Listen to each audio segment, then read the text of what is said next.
Hello friends, I welcome all of you in this session, and in today's session we are going to discuss part 4 of our General Science MCQ series.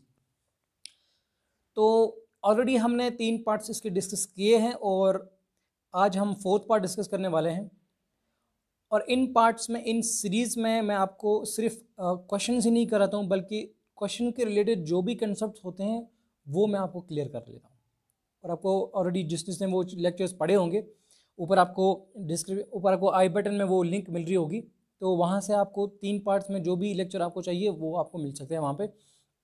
तो मैं पूरी playlist की आपको link देता हूँ। तो ये जो हमारा पार्ट रहने वाला है, इस पार्ट में भी हम डिस्कस करेंगे बहुत सारे कंसेप्ट्स और बहुत सारे क्वेश्चंस को। तो हमारा जो मोटिव है वो यही है कि आपको एग्ज़ाम में बहुत हेल्प हो जाए, ठीक है, ये आपके लिए बहुत फ्रूटफुल बन जाए ये लेक्चर्स। तो चलिए आज के लेक्चर को स्टार्ट करते हैं और पहले क्वेश्चन से स्टार्ट करेंगे। So the first question is asking which of the following set represents communicable disease. इनमें से कौन सा सेट है जो कम्युनिकेबल डिजीज को रिप्रेजेंट करता है। कम्युनिकेबल डिजीज क्या होता है? जो कम्युनिकेट हो जाते हैं, ठीक है, जो स्प्रेड हो जाते हैं एक से दूसरी बॉडी तक, ठीक है। तो अगर आप ऑप्शंस की तरफ देखोगे, पहला option and we have anaemia, scurvy, diarrhoea, cholera. इसी तरह दूसरे ऑप्शन में देखो, थर्ड ऑप्शन में देखो एंड फोर्थ ऑप्शन में देखो। तो इससे आपको हिंट मिलेगा कौन कौन सी चीज़ें बात कर रहे हैं यहाँ पे। तो पहली बात हम करेंगे टाइफाइड की। देखो टाइफाइड यहाँ पे कॉमन है इनमें। तो टाइफाइड अगर आप देखोगे ये कम्युनिकेबल है, क्योंकि अगर हम टाइफाइड के पेशेंट का फूड या वाटर हम उसका यूज़ करेंगे तो definitely it will transfer to us. So it's a communicable disease. Typhoid आ गया आपका पहले। स्वाइन फ्लू की अगर हम बात करेंगे, देखो यहाँ पे सेकंड ऑप्शन में भी है, थर्ड में भी है।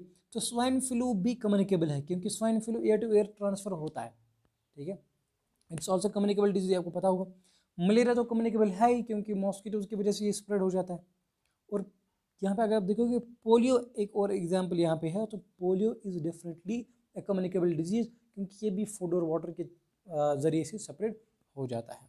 सो आई थिंक थर्ड ऑप्शन के सारे जो यहाँ पे ऑप्शंस दिए गए हैं ये सारे क्या है, कम्युनिकेबल डिजीज़ है। So it is the correct option. बाकी अगर आप पहले ऑप्शन की तरफ जाओगे, इसमें एनीमिया है और सेकंड में भी एनीमिया है, ये तो कम्युनिकेबल नहीं है, क्योंकि एनीमिया का मतलब होता है कि low level of iron in the blood. So ये किसी एक पेशेंट में हो सकता है, इट इज़ नॉट नेसेसरी कि किसी और पेशेंट में हो। तो जिसको भी हो ये कम्युनिकेट नहीं हो करता दूसरे को। Clear? So anaemia is not communicable. इसी तरह अगर हम बात करेंगे, यहाँ पे डायबिटीज़ है ऑप्शन एक। सो बाकी तो सेम है almost. Diabetes is not communicable. Diabetes किसी एक पेशेंट को हो सकता है, घर में किसी एक बंदे को हो सकता है, तो बाकियों को तो नहीं होता। Clear? So it is not communicable. So let's move question second. So the correct answer of this question is third part, ठीक है, इनको नोट करके रखना। Second question is asking the mass of earth is. Earth का mass कितना है? तो ये तो आपको पहले मतलब ऐसे ही याद होना चाहिए, पता होना चाहिए। It is 6 × 10⁻24। लेकिन अगर आप पहले दो ऑप्शंस को देखोगे, अगर आपको ये याद नहीं रहता है, पहले ऑप्शंस को देखोगे मास ऑफ अर्थ बहुत ज़्यादा होगा, ये तो कॉमन सेंस है। तो अगर आप पहले ऑप्शन को देखोगे 6 × 10⁻24 है, इसका मतलब ये -24 का मतलब ये डिवाइड में है, यानी कि 10⁻24 डिवाइड में है। तो वो अगर हम आंसर इसका निकालेंगे, इट विल बी 0.0024 टाइम्स 0 फिर 6। तो इसका मतलब बहुत कम। तो वो तो मास पॉसिबल ही नहीं है, क्योंकि वो तो कुछ मास ही नहीं हुआ। अर्थ का तो बहुत ज़्यादा मास होगा, -23 भी नहीं होगा। अब 23 और 24 जो है, इसमें से करेक्ट ऑप्शन इज 24, 6 × 10⁻24। अगर आपको इसके लिए इक्वेशन भी चाहिए तो ये इसके लिए मैं इक्वेशन लिख लेता हूँ यहाँ पे। अगर आपको पता होगा जी जो होता है acceleration due to gravity, it is gm/r² होता है ना। तो यहाँ पे आप r निकाल सकते हो और m भी निकाल सकते हो, मास ऑफ अर्थ भी और रेडियस ऑफ अर्थ भी निकाल सकते हो, ठीक है। और याद रखना radius of earth is equal to 6.4 × 10⁻6 metre, ठीक है। यहाँ पे लिख लेता हूँ मैं 6.4 × 10⁻6 मीटर। ये आप ऐसे भी याद रखो, 6400 kilometres is the radius of अर्थ, ठीक है। मैं डायमीटर की नहीं, रेडियस की बात कर रहा हूँ, तो ध्यान से इस चीज़ को देखना। सो मास ऑफ अर्थ इज 6 × 10⁻24, ठीक है। जी इज इक्वल टू gm/r² कैसे निकाल सकते हो? जी होता है एक्सीलरेशन ड्यू टू ग्रेविटी, और जी यहाँ पे कॉन्स्टेंट होता है। इसका भी अगर आपको वैल्यू पता नहीं है, सो इट इज़ 6.67 × 10⁻11, ठीक है। मैं नए से लिख लेता हूँ, इट इज़ 6.67 × 10⁻11, ये होता है जी का वैल्यू, ठीक है। बाकी मास एंड रेडियस तो मैंने बोला, क्लियर। और acceleration due to gravity G जो है, इसका वैल्यू होता है 9.8 मीटर पर सेकेंड स्क्वायर, क्लियर, 9.8 का वैल्यू होता है। बात समझाई। नेक्स्ट क्वेश्चन की बात करें, let's move next question now. Which of the following organisms can prepare their own food by photosynthesis. तो डेफिनेशन से ही आपको पता चला होगा ये ऑटोट्रॉप्स की बात कर रहा है, ठीक है। सो ऑटोट्रॉप्स ही होते हैं ऑर्गेनिज्म जो खुद अपना गुज़ा जो है फोटोसिंथेसिस से प्रिपेयर करते हैं। और इनमें all plants with green leaves, जो भी प्लांट्स विद ग्रीन लीव्स हैं वो सिंथेसाइज करते हैं अपना फूड बाय फोटोसिंथेसिस। क्लियर, उनको हम ऑटोट्रॉप्स बोलते हैं। सो इसमें जो ऑप्शंस यहाँ पे हैं, एल्गी तो पहले ही है, it's a green leave plant, so it is autotroph. बाकी फंगई तो नहीं है, बाकी चीज़ों तो नहीं है, ठीक है। So algae is the correct option. Clear. Now the next question is the equation, the second equation of motion shows the relation between position and, पहले मैं तीन इक्वेशन ऑफ मोशन यहाँ पे लिख लेता हूँ। पहली जो इक्वेशन हमारे पास होता है, it is v is equal to u plus a t, it's the first equation of motion. Second is s is equal to u t plus half of a d square, ठीक है। Third equation हमारे पास होती है v square minus you square is equal to 2as। मैंने तीन equation लिखी है और इनको नोट करके रखना। पहली जो इक्वेशन है, पहली इक्वेशन को हम क्या कहते हैं, शाबाश, it is velocity time relation. Clear, v is equal to u plus a t, इसको हम वेलोसिटी टाइम रिलेशन कहते हैं। सो पहली रिलेशन होती है वेलोसिटी और टाइम के बीच में। सेकंड इक्वेशन को हम क्या कहते हैं, इसमें पोजीशन यानी कि s भी होता है और इसमें t होता है, सो इसको हम पोजीशन टाइम रिलेशन कहते हैं, ठीक है। याद रखना, पोजीशन टाइम रिलेशन। और आपका क्वेश्चन भी यही था, it is between position and time, ठीक है। So third is V square minus you square is equal to S, इसको हम कहते हैं वेलोसिटी पोजीशन या पोजीशन वेलोसिटी रिलेशन, ठीक है ना। तो तीन इक्वेशन हमारे पास आती हैं। सो third is position velocity relation. So second जो होती है हमारी, वो क्या होती है, पोजीशन टाइम रिलेशन। तो यहाँ पे जो ऑप्शन है, correct option is second, time, it is between position and time. Next point की बात करेंगे, नेक्स्ट क्वेश्चन की। The branch of science that studies cell is called, उसको हम क्या कहते हैं, उसको हम साइटोलॉजी कहते हैं, ठीक है। So first is the correct option. Cytology का मतलब होता है study of structure, function and behaviour of cells. Clear. Entomology होता है जब हम, it is study of insects. Clear, इसको याद रखना, इन चीज़ों को मैं थोड़ा सा इसको, इन चीज़ों को पहले लिख लेता हूँ सो दैट आप नोट करके रखेंगे। So it is study of insects and homoplastic, ये असल में निकला है होमोपैलेसी से, ठीक है। It is adjective, homoplastic is adjective और होमोपैलेसी से निकला है। होमोपैलेसी का मतलब होता है जब डिफरेंट स्पीशीज डेवलप, जो उनका डिफरेंट स्पीशीज, फॉर एग्जाम्पल मैं बात करूँ ह्यूमंस और एनिमल्स की या एनिमल्स और प्लांट्स की, ठीक है, उनमें जो डेवलपमेंट ऑफ ऑर्गन्स होती है या बॉडी स्ट्रक्चर का उनका डेवलपमेंट होता है, वो अलग अलग होता है। जैसे आप अगर बात करेंगे एनिमल्स और प्लांट्स, सॉरी एनिमल्स और ह्यूमंस की, सो ऑर्गन्स तो बिल्कुल डिफरेंट है, ठीक है। उनकी 4 लिम्स होती है, हमारे 2 फीट होते हैं और हैंड्स होते हैं, तो उनमें अलग अलग मतलब ऑर्गन्स का जो है डेवलपमेंट और स्ट्रक्चर भी वो अलग अलग होता है, ठीक है। तो उस चीज़ को हम क्या कहते हैं, होमोपैलेसी। इनकी डिफरेंट स्पीशीज़ में डेवलपमेंट ऑफ ऑर्गन्स और बॉडी स्ट्रक्चर जो होता है वो किस तरीके होता है, उसको हम, उस स्टडी को हम क्या कहते हैं, होमोपैलेसी। एंड द फोर्थ जो है हमारे पास hormonology. So hormonology is actually study of hormones, ठीक है। So study of hormones is called hormonology. Clear. Next question की बात करेंगे, in which medium does sound travel faster. ये मैंने पहले भी कराया आपको ये क्वेश्चन। सो साउंड कहाँ पे ज़्यादा ट्रेवल होता है, ये आपको याद होना चाहिए कि साउंड जो होता है, it's actually what, sound is longitudinal wave, उसको याद रखना। साउंड वेव जो होती हैं ये लॉन्गिट्यूडनल वेव्स होती हैं।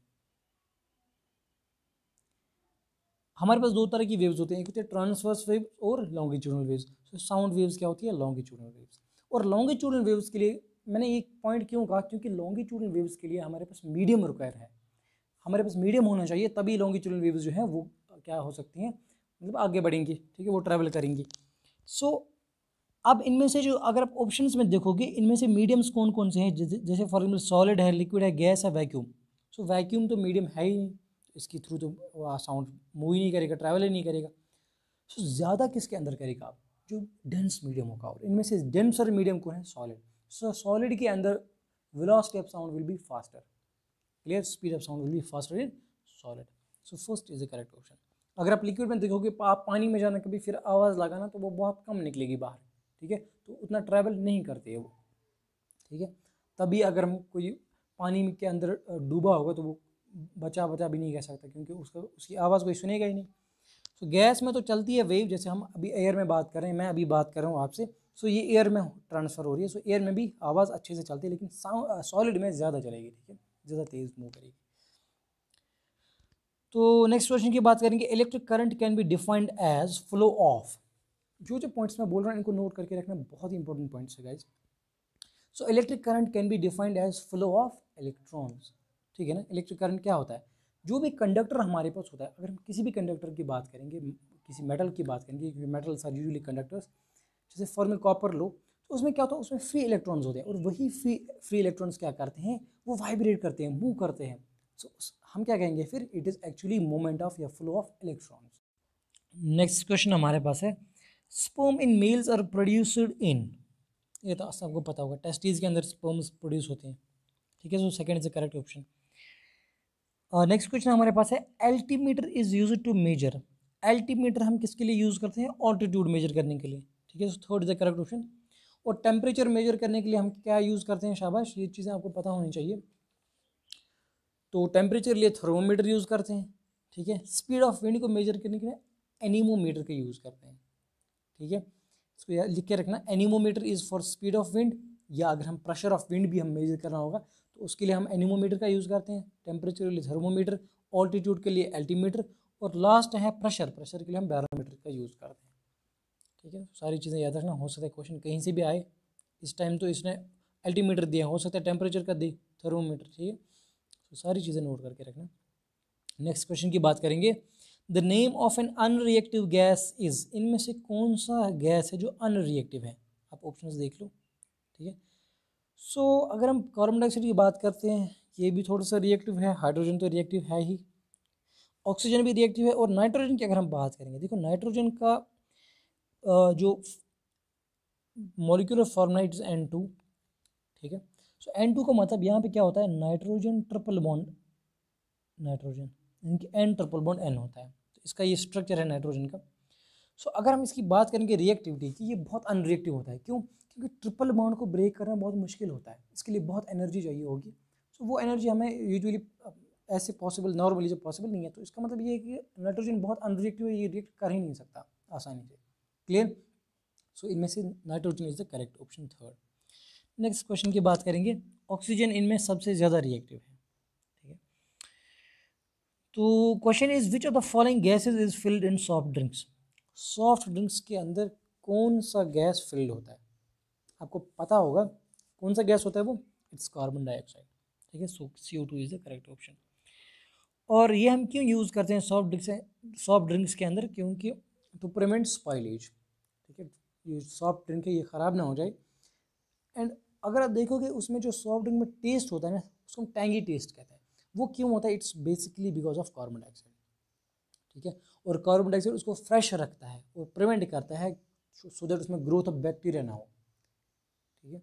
सो ग्रोथ ऑफ बैक्टीरिया को रोकने के लिए या इसको फ्रेश रखने के लिए, ठीक है, वो क्या करता है, सॉफ्ट ड्रिंक के अंदर हम कार्बन डाइऑक्साइड का यूज़ करते हैं। बात समझ आई अच्छे से। सो नेक्स्ट क्वेश्चन जो हमारा है, the substance that causes maximum air pollution is, यहाँ पे जो क्वेश्चन है वो है मैक्सिमम एयर पोल्यूशन। अगर हम बात करेंगे ऑप्शन की, स्मोक भी एयर पोल्यूशन करता है, कार्बन मोनोऑक्साइड भी, सल्फर डाइऑक्साइड भी, और नाइट्रोजन डाइऑक्साइड भी जो है पोल्यूशन, एयर पोल्यूशन क्रिएट करता है। लेकिन अब ज़्यादा कौन करता है इनमें से, that is sulphur dioxide, SO2, ठीक है। SO2 जो है यानी कि सल्फर डाइऑक्साइड, ये बहुत ज़्यादा एयर पोल्यूटेंट है, clear. So third is the correct option. And next question is, a device used for measurement of radioactivity is, radio activity को हम किस डिवाइस से मेजर करते हैं, उसका नाम है Geiger Miller counter. So fourth option is GM counter, so Geiger Miller counter is the correct option, ठीक है। तो आपके लिए आप कमेंट सेक्शन में मुझे इसका आंसर देना कि साइक्लोट्रॉन को हम किस लिए यूज़ करते हैं, ठीक है, ये चीज़ आप मुझे कमेंट सेक्शन में बोलना। तो इसका जो आंसर है क्वेश्चन का, that is fourth, GM counter, ठीक है। GM काउंटर से हम यानी कि उससे हम क्या करते हैं, it's used for measurement of ionisation radiations, कितनी रेडिएशंस ठीक है, पर मिनट या किस तरीके से पर सेकंड होगा, तो उन रेडिएशंस को मेजर करने के लिए हम क्या करते हैं, जीएम काउंटर का यूज़ करते हैं।